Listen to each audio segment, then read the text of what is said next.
तर मित्रांनो, तू ही रे माझा मितवा या मालिकेच्या 23 डिसेंबरच्या एपिसोडमध्ये आपल्याला जबरदस्त ट्विस्ट बघायला मिळतोय. आणि ट्विस्ट असं असणार आहे की अर्णवने ठरवलेलं असतं की ईश्वरीला जळवायचं आणि ईश्वरीच्या मनात काय आहे ते जाणून घ्यायचं. अर्णव मुद्दामच ईश्वरीला जळवत असतो. तो असं दाखवतो की त्याच्या बेस्ट फ्रेंडचा किरणचा फोन आलाय आणि तो म्हणतो, सॉरी किरण, तुला होल्डवर ठेवलं. तो किरणशी बोलण्यासाठी बाहेर निघून जातो. इथे ईश्वरी मनात म्हणते, नेमकं कोणाचा फोन आलाय, कोण आहे ही किरण? मला आता सगळं शोधून काढलंच पाहिजे. आता मिशन किरण सुरू. ईश्वरी सगळीकडे शोधाशोध करायचं ठरवते. अर्णवने लॉकरमध्ये पिंक कलरचं फोल्डर ठेवलेलं असतं.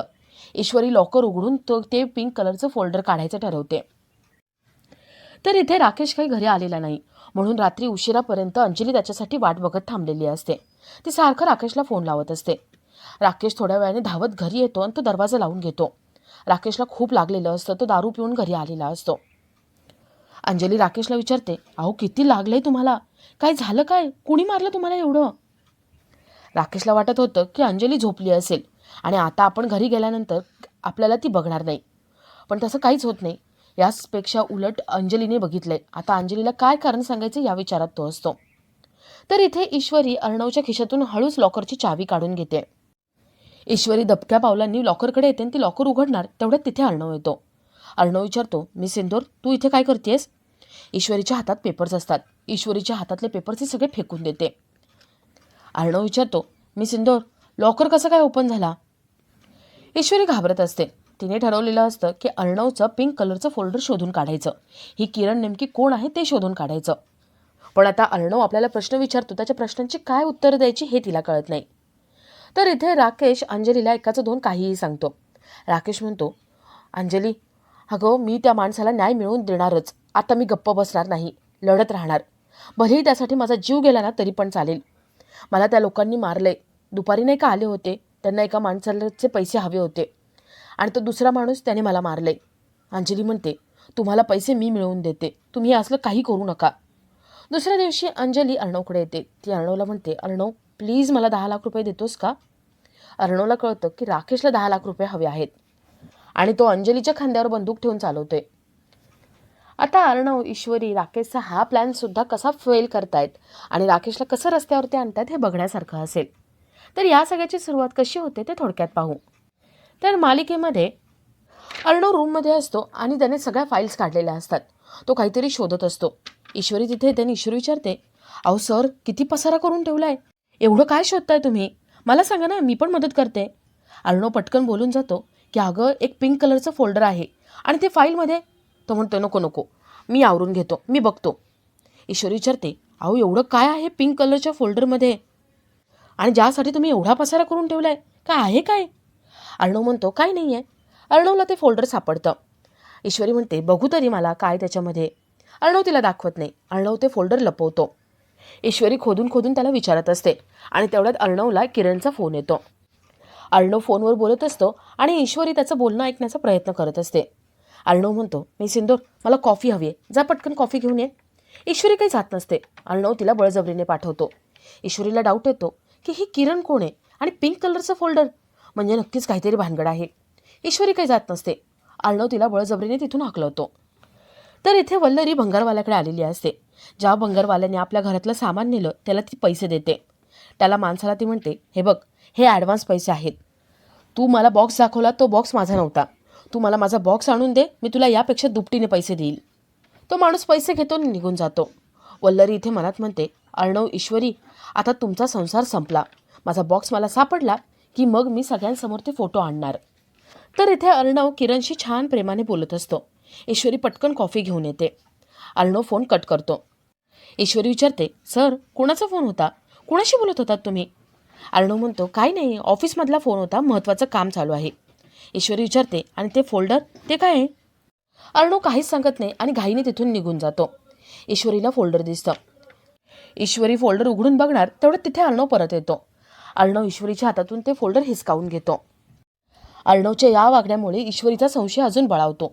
तिला वाटतं की नक्कीच ह्याची काहीतरी भानगड चालू आहे आणि किरण ही कोणीतरी मुलगी आहे. ईश्वरीला खूप प्रश्न पडलेले असतात.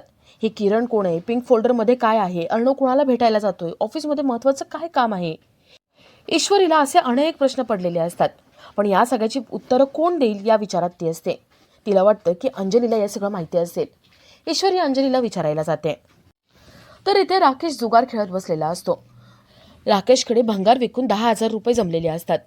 राकेशला वाटतं की आता हे 10,000 रुपयाचे आपण 1,00,000 करायचे, 1,00,000चे 10,00,000 करायचे आणि दादाचं तोंड बंद करून टाकायचं.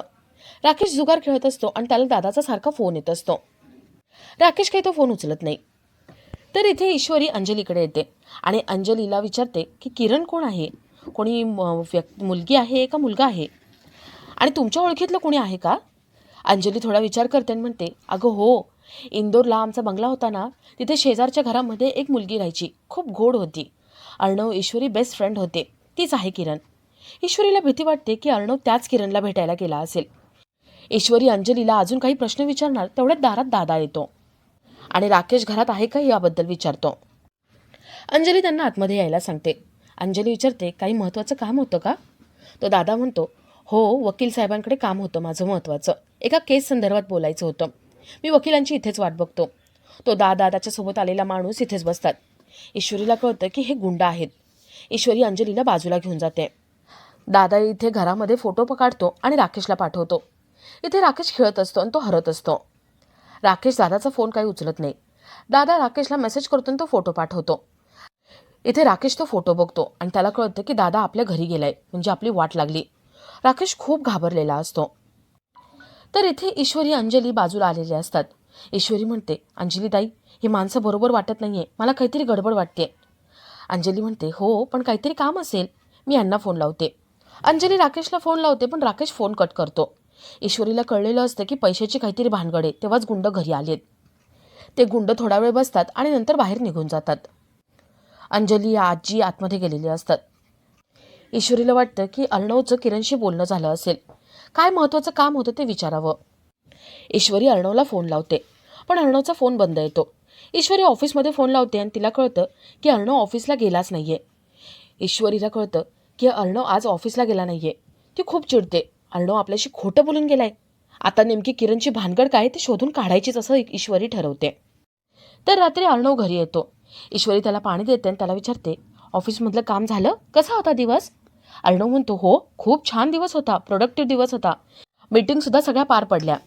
ईश्वरीला कळतं की अर्णव खोटं बोलतोय, अर्णव आपल्याला सांगत नाहीये, म्हणजे नक्कीच तो किरणला भेटायला गेला असेल. ईश्वरी अर्णवचं ब्लेझर घेते. त्या ब्लेझरला नेहमीसारखा परफ्यूमचा वास नसतो. ईश्वरी विचार करते, म्हणजे नेमकं काहीतरी गडबड आहे. अर्णव त्या मुलीला भेटायला गेला असेल, किरणला भेटायला गेला असेल. ईश्वरीला स्वप्न पडतं की अर्णव त्या किरणला भेटायला गेला आणि तिला आय लव्ह यू म्हणाला. ईश्वरी मोठ्याने किंचाळते आणि अर्णव धावत तिथे येतो. अर्णव विचारतो, काय झालं काय? ईश्वरी त्याला काहीच सांगू शकत नाही आणि आपला आजचा हा भाग इथेच संपतो.